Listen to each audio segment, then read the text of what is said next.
Get ready to rock your style with Wicked Wanderings.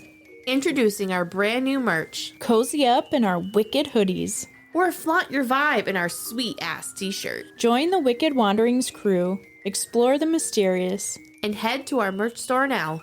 The link is in the show notes below. Stay curious, stay stylish, and keep on wanderings with Wicked Wanderings Podcast. Okay. Hi, Hannah. Hello, Justin. Justin. Okay, no, please start that over. I was just being funny. That is funny. Okay. Hello, Wanderers. I'm Jess. And I'm Hannah. And welcome to Wicked Wanderings. Hi, Hannah. Hello, Jessica. Can I just tell you I love our recording nights? I do too. Our soup's fun. I look forward to them. You have no idea. I didn't have a good day at work, and I was like, you know what? Tonight's a recording night. I see Jess. Aw, I feel so talk about all things creepy and weird. Yeah, and fucked up. So, I don't know why, if it was the powers that be, New Orleans kept coming into my life. My brother was just there. Was he? I don't know if it was work or personal. The one that draws? Yes. Oh. And he just went there. And then I was listening to A Heart Starts Pounding, that podcast. Yeah. I love that podcast. And she was talking about it. She had just went there, so she was talking about her ghost tours and everything. And then, like, it just kept being mentioned. And yeah, I was, like, going back and forth whether to talk about this story because I really couldn't find a lot. And then it just kept coming up. So I'm like, I guess this is meant to be. Yeah. And Mardi Gras is coming up in February. Is. February yes. 13th, I think. Yeah, right near Valentine's Day. Yeah. So this is like perfect timing. Why do I think it's on Valentine's Day? It could be. I thought it was the 13th because I Googled. It could be, yeah, because Ash Wednesday is on Valentine's Day. Oh. So it's the day before Ash Wednesday. Yes. Correct? Okay, yeah.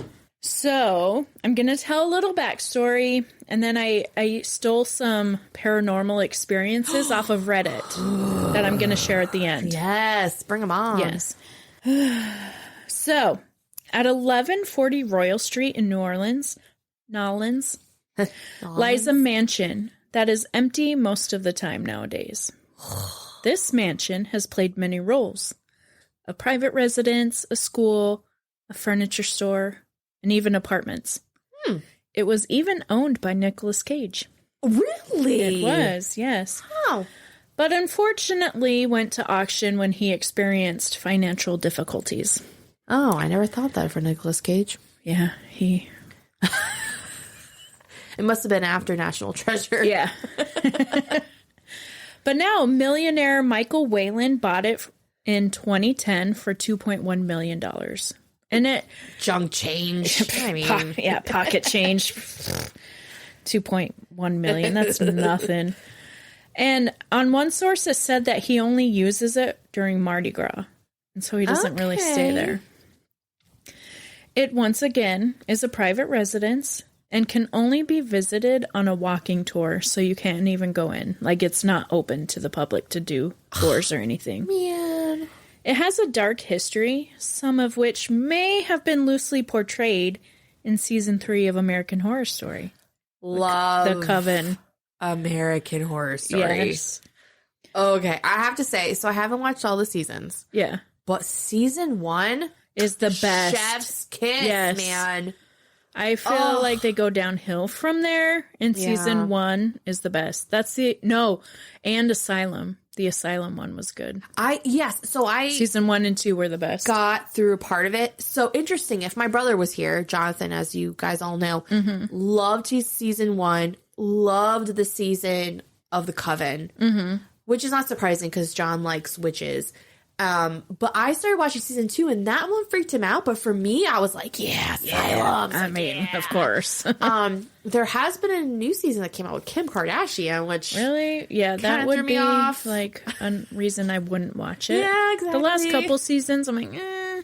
And then the one with Lady Gaga, was that was a crazy one? The circus? No, one? no, that was the hotel one. Hotel, yes. And bomber, isn't it? Okay. I need to catch up, man. Yeah.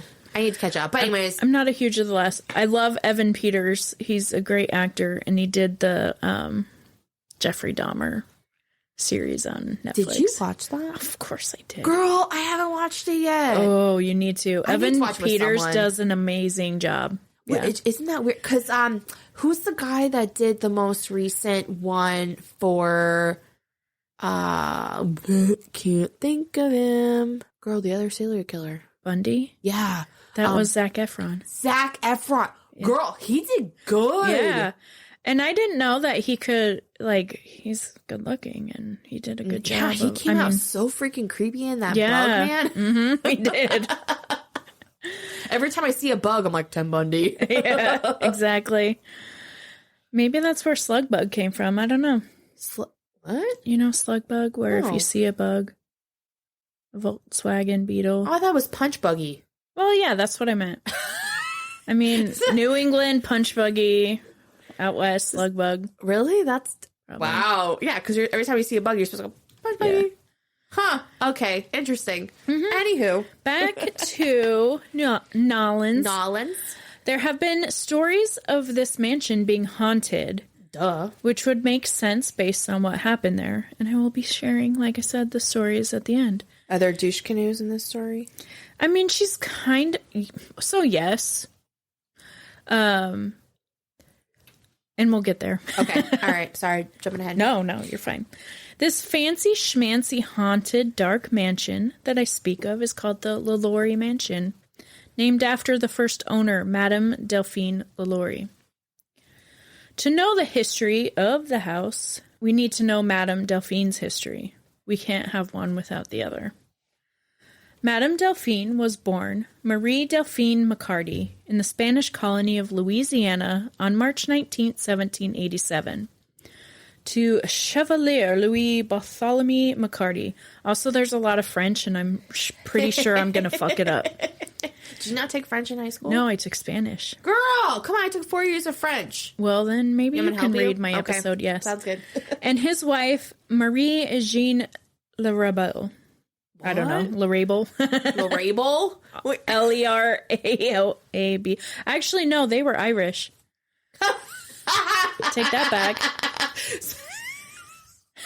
Don't laugh at me. Wait, they were Irish. So at age 13, Delphine was involved in a scandalous affair with a 35-year-old widower, Don Ramon de Lopez. We're sorry, everyone. We're butchering these names. Don Ramon de Lopez y Angullo, who was the second in command to the Spanish governor. Lopez y Angullo. So how old was she? 13 years old. Oh, girl. Yeah. Okay. That's a little So sketchy. What he was doing with a 13-year-old, I have no idea.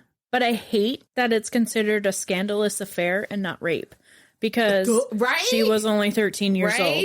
But I digress. But this was what, 1800s? Yeah. There you go. Within 6 months of her not being old enough to give consent, they were married in the June of 1800. What? Apparently back in the day, in what was at the time a Spanish colony, one could not get married unless they had the king's consent. And obviously, naughty little Don Ramon didn't want to wait for the king's approval and convinced a local clergyman to marry them. Okay, so I'm sorry, going back to history-wise, what king are they referring to? King of Spain. It was a Spanish colony. Okay, I was going to say, because we already had our separation from England at this point. Yeah. Okay, that makes sense. Mm-hmm. Please continue. I will. Thanks for your permission. Sorry. The main source of this episode is Madame LaLaurie, Mistress of the Haunted House, written by Carolyn Morrow Long. So, when it was discovered by the king that Don Ramon Lopez y Angullo engaged in an unauthorized marriage, he was ordered back to Spain. So, in that book, the author mentioned that it was for a demotion because of this marriage. So, Don Ramon packs up his teenage bride and heads off to Spain to face the king and accept his now low-level position. Okay, well, He so you deserve. pleaded to the higher officials, blaming his situation on his enemies. Somehow it was their fault that he was balls deep in a teenager. Sorry, I forgot to take that out. We talked about this! I know. So apparently it was their fault that he had married a 13-year-old. But he continued to claim that it was people that were out to get him. King Carlos eventually relented and pardoned Lopez and sent him back to New Orleans as the Spanish consul, as Louisiana was now under American administration. You like the King Carlos? I just like her turn to the accent for each language. You're French one, and you're like, wait, it's supposed to be Irish. And then you're like, Carlos. Carlos. Okay. I bet he liked his thirsty pants. Have you seen Nacho Libre? It's one of my favorite. Anyway. That's with Jack Black, right? Yeah. I have not seen it, actually. It's funny. I love The Holiday, though, with Jack Black. Yeah. Oh, that's cool. But Nacho Libre is better. Anyway, so on the way back to New Orleans in 1805, so remember, she got married when she was 13. So now, at this point, she was 18 years old. And the ship ran aground near Cuba, resulting in Don Ramon's death. The cause of his death was never quite explained. And another source, that's why I struggle with like these old paranormal, because there's less facts and more legend. And so I'm just saying what I hear from each source and trying to grab the similarities from each one. Girl, that's the schooling in us. Yeah. And yes. So would we blame this girl if she was the cause of his death? I mean, it was never explained, so you never know. I mean, I wouldn't blame her. Mm-mm. Even if she was 18, like, you're a widow at 18 years old. Yeah. Like, you finally have reached somewhat of adulthood. Yeah. Because honestly, I wasn't fully adult till I was like 30. Same. Let's be honest. Same. Another source had stated that it was on the way to Spain where he died. Mm. But either way, he died under suspicious circumstances near Havana. Okay. And Delphine then gave birth to their daughter and then returned to New Orleans. So she was pregnant at the time. 2 years later, in 1807, Delphine married a Frenchman, Jean Blanc. Ooh, Jean Blanc. Jean Blanc. They would go on to have 4 children together. Pauline, Laure, Jean, Pauline, and yeah, I think it Jeanne. That's a woman. Jean? Because Jean is Jean. Yeah. I think that's Jean? Mademoiselle Jean? If I don't know. If we have any French listeners, please First, help. I apologize. Will you try? Blanc was a merchant, lawyer, banker, state legislator, and a major slave owner / potential human trafficker. Boo. Yes. Douche canoe. Interesting fact is that Jean Blanc was friends with Jean and Pierre Lafitte, who, if you are on top of your pirate history, you will recognize that name. Who's on top of their pirate history? I only have remembered that name because I watch Expedition Unknown. Okay, fair. What's his butt? Why can't I think of his name? I see his face on Discovery Plus. Yeah. Yeah. I love that show. And he does an episode about Lafitte. So Jean Lafitte is a well-known pirate during the day. And Jean Blanc was the one who convinced Jean Lafitte to help the U.S. in the War of 1812 against the British in the Battle of New Orleans. Winning this battle I'm sorry, was that the Louisiana Purchase? Stay with us. We'll be right back. A sincere expression of gratitude to our esteemed patrons, Lynn from Massachusetts, Heather from New Jersey, Courtney from Massachusetts, Amber from Idaho, and Chelsea from Utah, for their generous monthly contributions. Their support fuels the engine of our investigative endeavors here at Wicked Wanderings. You too can become a valued patron and unlock a realm of exclusive content by supporting our mission for as little as $3 a month.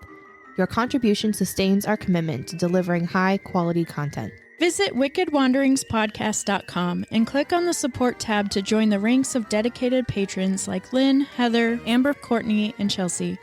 Your investment not only keeps our podcast thriving, but also ensures you are at the forefront of intriguing discoveries.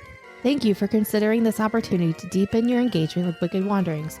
Your support is paramount in enabling us to continue our journey into the realms of mystery and true crime. And now, back to the shit show.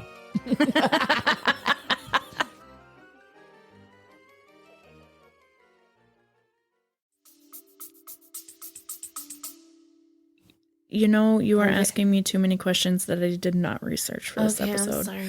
But I don't know when that took place. But at this time, it was an American colony, so I don't... For the risk of sounding uneducated, I am going to tell you... Sorry. I am not sure. You like that history stuff. Oh, yeah, so for sure. I wasn't sure if you know. I'll get back to you on that. I'm sorry. I'll have a whole episode. On the Louisiana Purchase. Winning this battle was pivotal in paving the road for one Andrew Jackson to become president of the United States. Really? And apparently Andrew Jackson was kind of a dick. Okay, I feel that. Yeah. So maybe I'll do an episode on him being a dick. Blanc would eventually kick the bucket in 1815, leaving Delphine to settle his massive debts and raise their 5 children. The last podcast on the left, have you ever listened to it? I have not. Oh my God, they're hilarious.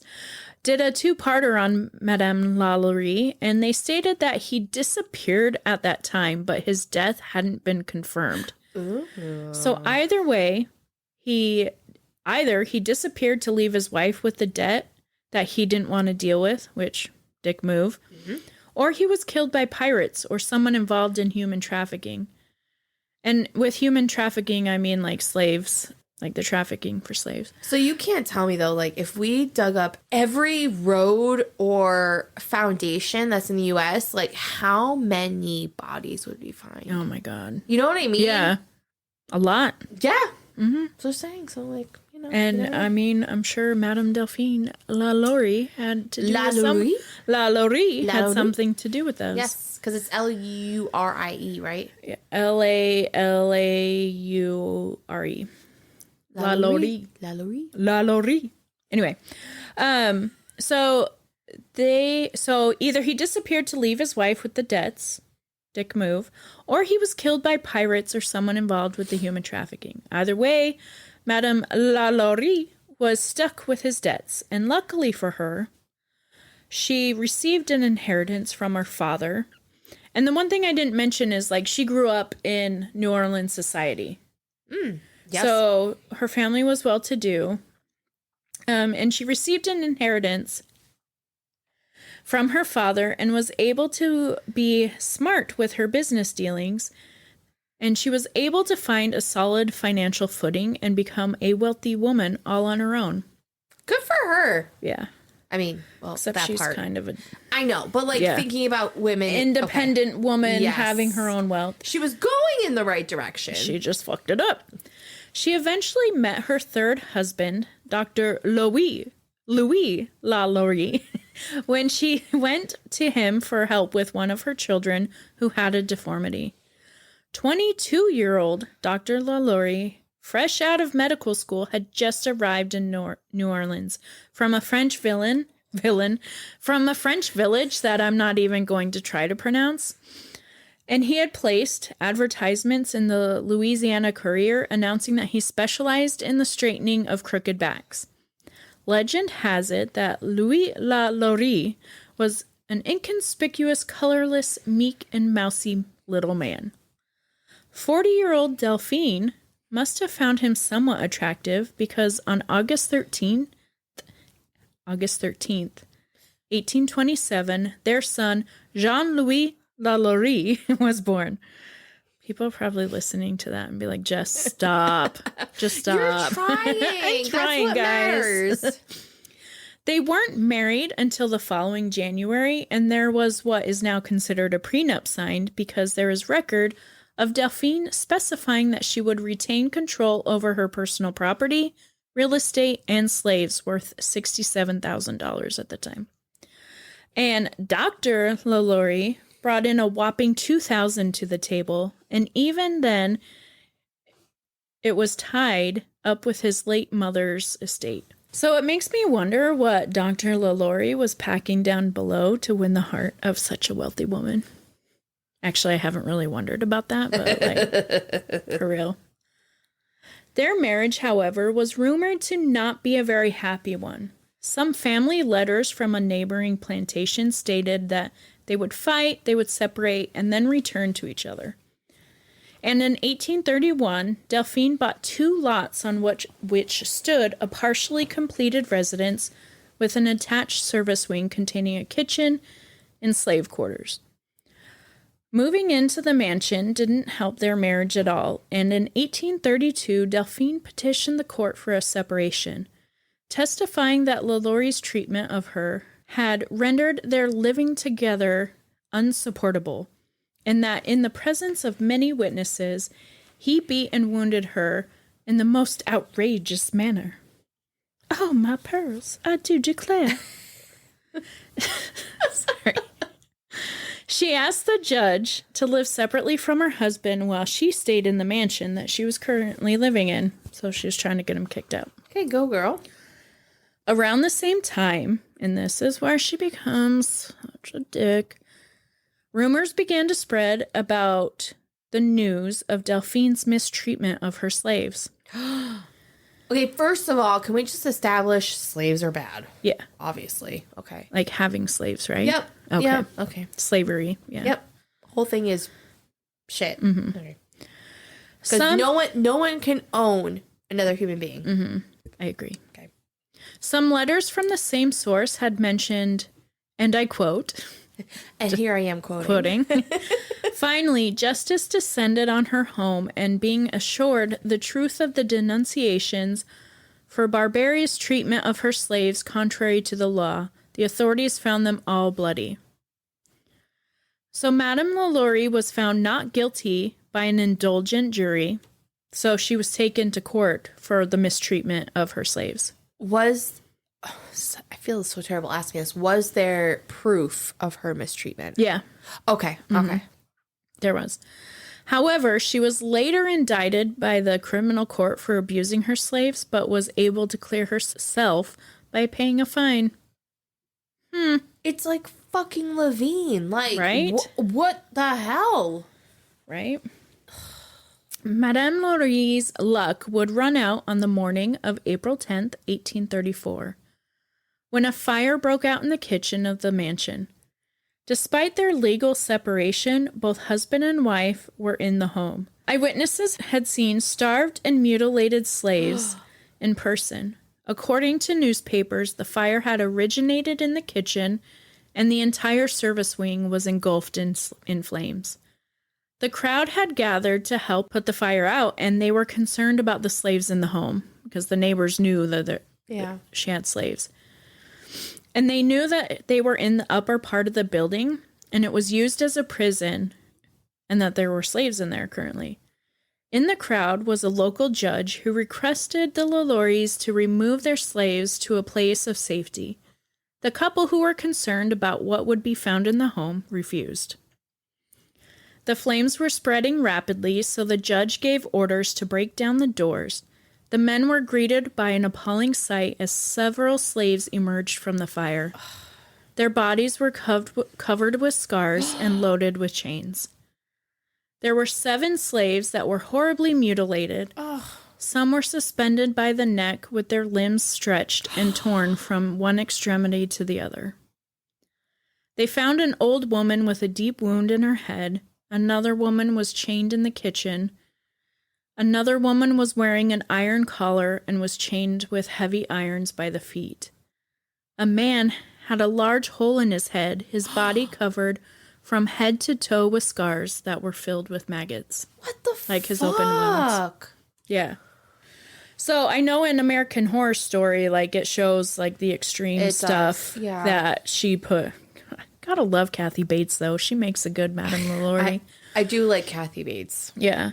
And so like there's talk of like these collars that had like spikes in them. Yeah. But on the inside, so if they moved their head a certain way. Right. And like that stretched them. Yeah. And it was just horrific. And like people knew this was going on. And in one source, the woman that was chained in the kitchen was actually the one who supposedly started the fire. Each source is like conflicting because she didn't want to deal with like the repercussions of her own actions with Madame LaLaurie. Or another source said that it was to try to bring attention to what was going on in the house, which maybe both. Maybe. One boy said that he had been chained up for 5 months, being fed daily only with a handful of food and receiving cruel treatment every morning. So these slaves were taken to the mayor's office where they were given medical treatment, food, and drink. So while this mansion is burning, the crowd was growing. There was a crowd growing, and they were waiting for the sheriff to come and arrest them. But the sheriff never appeared. But what did appear was the LaLaurie's coach as Madame LaLaurie and her meek and mousy husband were trying to flee. They were going to Lake Pontchartrain? I don't know. Some lake close to their New Orleans. Once they reached the lake, they boarded a schooner and crossed over to the town of Mandeville. They stayed there until they were able to put their business affairs in order, but while they were doing that, made no arrangements for the emancipation of her slaves. Dick. Then they traveled to Mobile, then New York City to board a ship to France. The report of their escape from justice angered the people in the town so much that they went and destroyed the mansion. Really? Like, they didn't go loot or anything. They destroyed it. They smashed furniture, the china, the crystal, works of art, wrecked the floors, broke windows. They literally destroyed everything.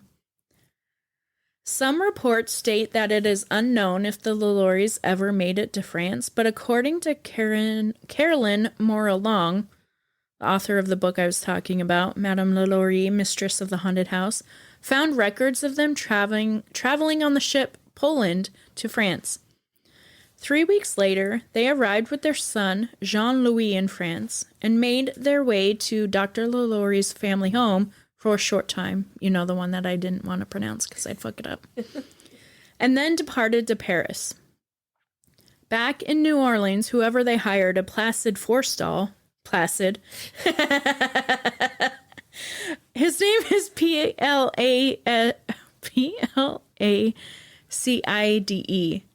Either way, his name is going to be Placid. Placid? Placide? He was Placid. Acting as an agent, sold the Royal Street Mansion for $14,000 less. Oh, for $14,000, which was less than half the original purchase of $33,750 for the time. He sold 11 of the 30 enslaved men and women, leaving 19 unaccounted for, which is strange for the time, as slaves were considered property and record-keeping was meticulous. Yeah. So it makes you wonder what kind of nefarious things were going on. Is it possible that they passed? Yeah. Or had passed at some point in time Yeah. due to her treatment. Because I'm sure, I wouldn't be surprised if she had some mass grave that Yeah. she Well, just threw and them in. And there was another source where I heard there were slaves under the basement too that were never recovered from. Yeah. So some stories tell of Madame LaLaurie's death. And one of the stories tells her of being gored to death by a wild boar on a hunting expedition. Yeah. I mean, if it was, that would be cool. And that her body was returned to New Orleans for a burial in St. Louis Cemetery No. 1. But according to Long, she died after a long illness at her home in Paris in 1849.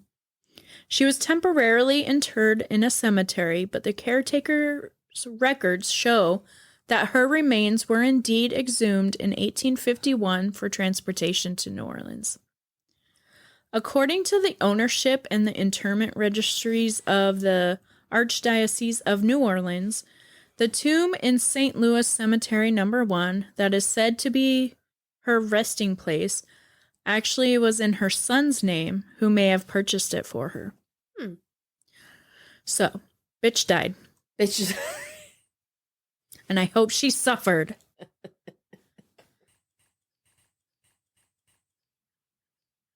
So now let's get into the legends and hauntings of the mansion. Yes, please. Yes, queen. That's what it kind of sounded like. Anyway, in a story, I found the story in a lot of sources. And in 1833, and this one comes from the book as well, there was a 12-year-old slave girl, Leah, who was brushing Madame LaLaurie's hair. It was said that Leah had hit a snarl or whatever in her hair, which caused her to get angry and began to chase Leah around the house with a whip. Oh. Madame LaLaurie chased her up to the roof, where Leah eventually fell off the roof and died. It is said that Madame LaLaurie tried to cover up the incident, but police apparently found the body hidden in a well. She was forced to sell her slaves at the time because of the mistreatment, but she reportedly sold them to relatives where she was able to find a way to get them back. Which, when she did, she would torture them until the fire in 1834. I just don't... what's boggling my mind is people caring about the mistreatment of slaves. So, like, if you care about the mistreatment, why aren't you caring about the fact that they're slaves? Yeah. So, back in that day, from what I did read, when it was a Spanish colony, they had different laws on the treatments of slaves. Compared to what? Compared to American colonies. Okay. Like, they were allowed to do the normal flogging, whipping, yada, yada. But anything beyond that was, like, frowned upon. And people didn't go for it. I mean, that's better, but it's not... not what it should be, but okay. All right. That makes sense for what the story is. So people who have been to the home have heard tortured shrieks and moans coming from within. Not surprised. Some have smelled burning flesh or heard the dragging of chains. Oh! Others say they have actually seen ghosts, including a large black man in chains and a white woman with glaring eyes. Apparently, some of these ghosts are violent, especially the woman believed to be Madame LaLaurie. When the house was a school, young girls allegedly encountered a woman who would grab their arms, leaving scratches and bruises. Other ghosts seem more friendly, however, even playful. And this I got from the City Ghost Tours of New Orleans, this information. One medium who visited the house suggested that much of its evil had dissipated, leaving its ghosts to wander freely and without fear of their former mistress. Despite all the ghost stories and paranormal happenings happening at the mansion, not all of them are traced back to Madame LaLaurie and her mistreatment of slaves. In 1894, a tenant who lived at the mansion when it was converted into apartments was brutally murdered in his room. They found his belongings ransacked as if someone had gone through them. The police assumed that he was a victim of robbery, even though nothing of value was missing. An interesting account regarding his murder deals with the police interviewing neighbors about his disappearance. One of his friends claimed that he was having problems with spirits, or sprites, it says, in his house. His friend wrote it off as his imagination running wild with him, but he did say something interesting. He claimed that his friend had told him that there was a demon in the house who wasn't going to rest until he had met his end, which the man ended up doing in this house. Is it possible that at least some of the ghostly phenomenon can be a result of this brutal murder? It's certainly possible. However, nobody will know for sure until a real paranormal investigation team can investigate. The mansion was, as I mentioned before, for a very brief time, a school for all girls during the mid to late 19th century, and it was an all-girls African-American primary school. Within a short amount of time, reports of physical assaults came to light. We know that the young girls would approach their teachers, tears streaking down their faces, with their sleeves rolled up. The exposed flesh on their forearms was scratched and bruised. The teachers would ask the girls who did that to them, and the answer was always the same: that woman.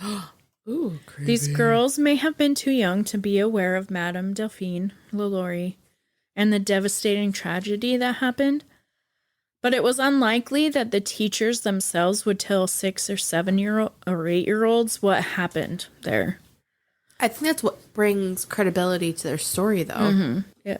One must wonder if the young girls were playing pranks, or if their claims were that some phantom woman who was a dick had scarred them. Was true. No memoirs exist from this period, but it's just a scattering of accounts here and there. Now, for the stories that I found on Reddit from people who have been to the mansion.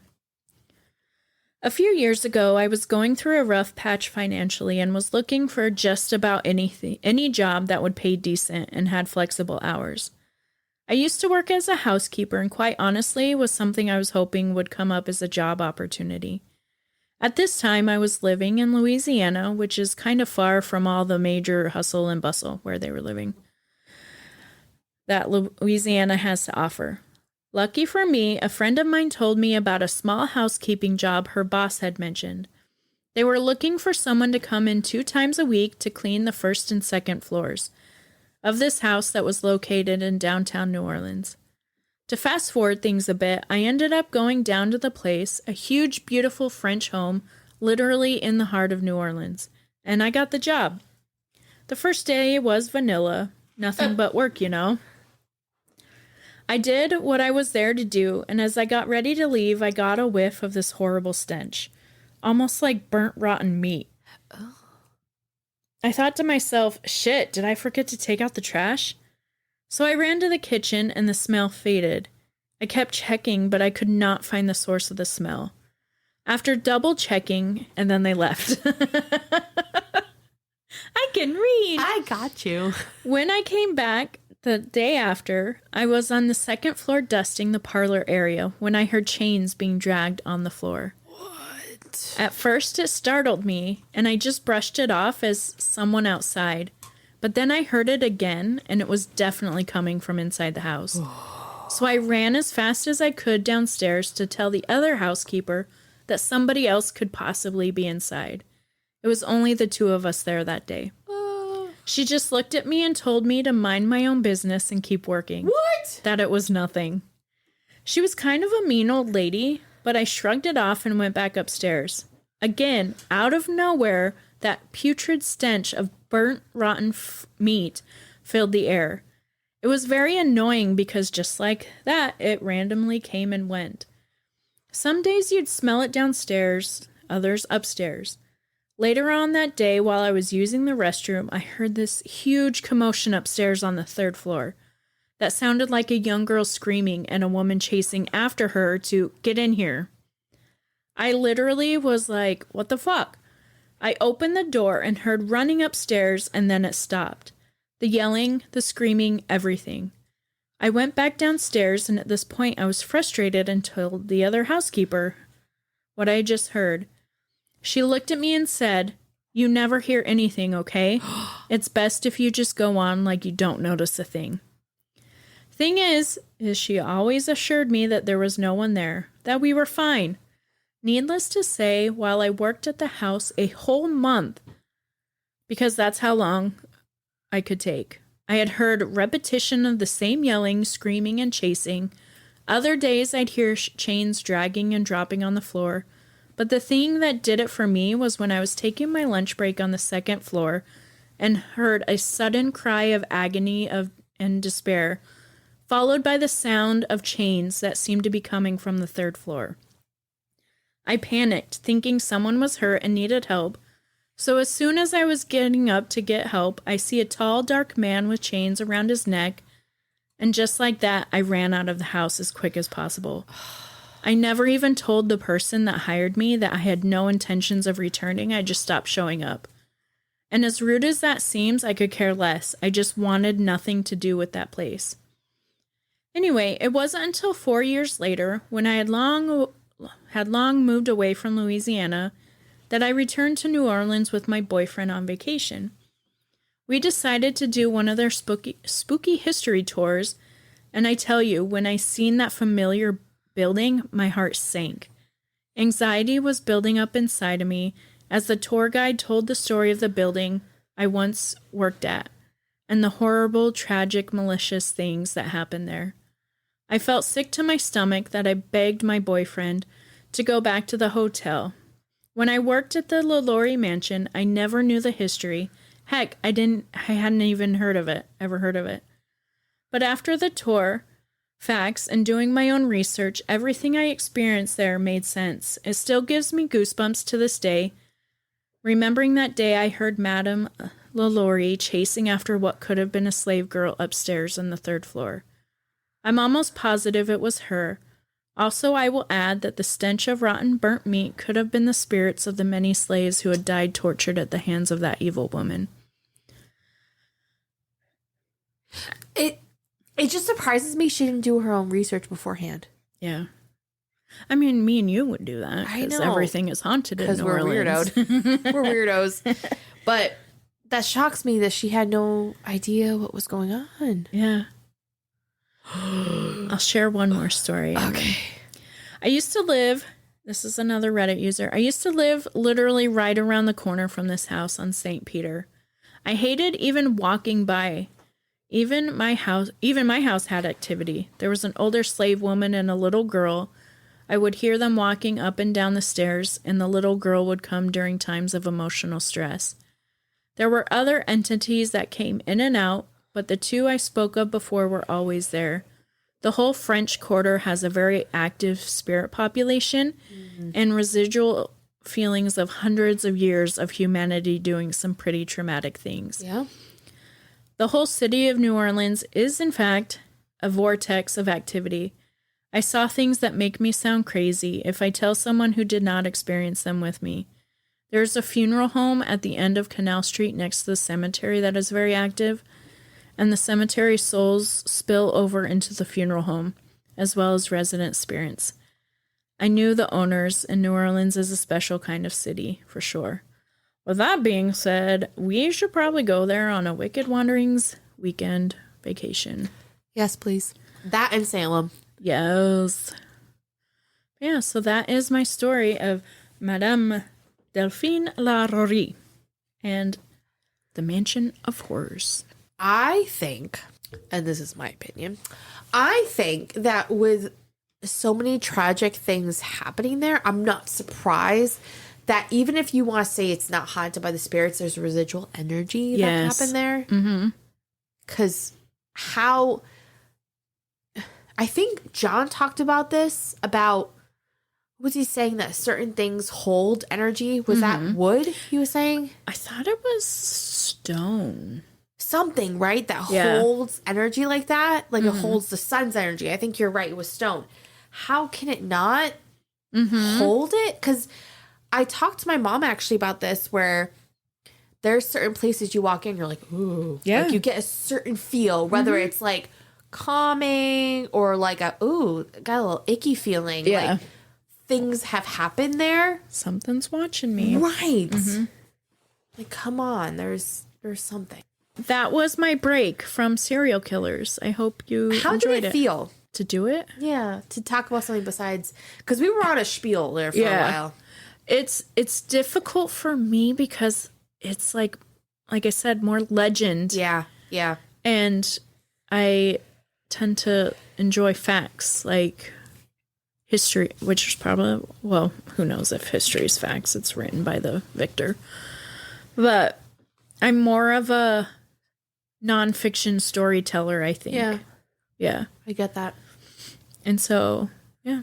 So it was interesting. It was actually an easier episode to write because I started on Monday and finished it on Tuesday, and I was like, oh, I'm done. This is amazing. Well, I appreciate you bringing that episode.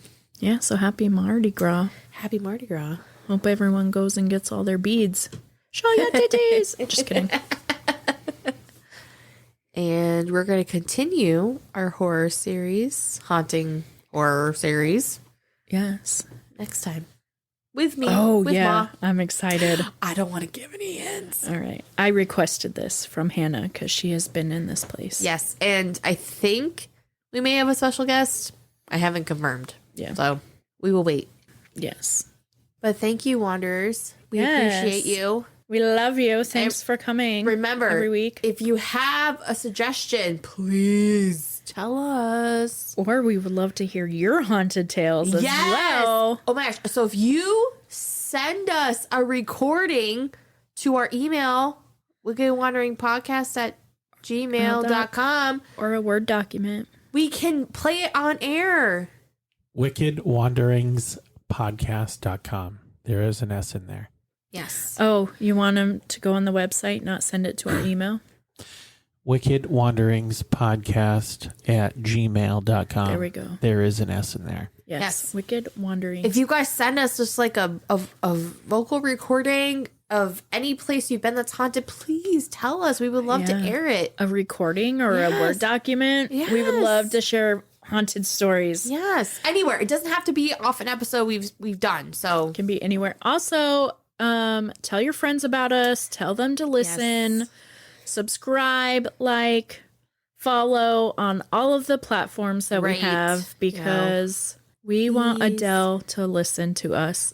yes, and we want to be on Oprah. I mean, come on. That's Do what we we're- though? Do we not? I don't know. We I might mean- have some disagreements about Oprah. Well, I'm just thinking like big names. I'm The thinking Today Show. that works. And we also want Aaron Mankey to know about us. We want Amy Bruni to know about us. Oh. Which we saw her. Doesn't she follow us on Instagram? No. We follow her. We follow her, and she also posted our video. She shared our stuff when we went to see her on her own story. It was Yes. probably her like people. assistant, but people. I can. Like I'm your assistant. Yeah, Yeah, pretty no, much. you've been doing a lot of work. I mean, I would love to say that we're amazing all the time, and Rob has no editing to do. But when Hannah forces drinks down my throat, Just makes it more fun. it does. Cheers! We love you, Wanderers. All right. Oh yeah, sorry, I cut you off. We love you, Wanderers. We love you. Bye. Bye. Thanks for listening today. This show wouldn't be possible without our amazing producer and editor, Rob Fitzpatrick, who works tirelessly behind the scenes to bring you the best content. And a special thanks to Taiga Soundprod for providing the captivating intro music. Cinematic Intro 24. And of course, we can't forget the hauntingly beautiful outro music, Rhino's Theme, composed by Kevin MacLeod. If you enjoyed today's episode, make sure to leave a rating and review on your favorite podcast platforms, like Spotify, Apple, and YouTube. Your feedback means the world to us. Also, be sure to follow us on Instagram for behind-the-scenes glimpses, updates, and more thrilling content. You can find us at Wicked Wanderings Podcast. Thank you so much for listening and being part of our Wicked Wanderings community. We appreciate each and every one of you. Stay curious, Keep exploring. and always remember to keep on wandering.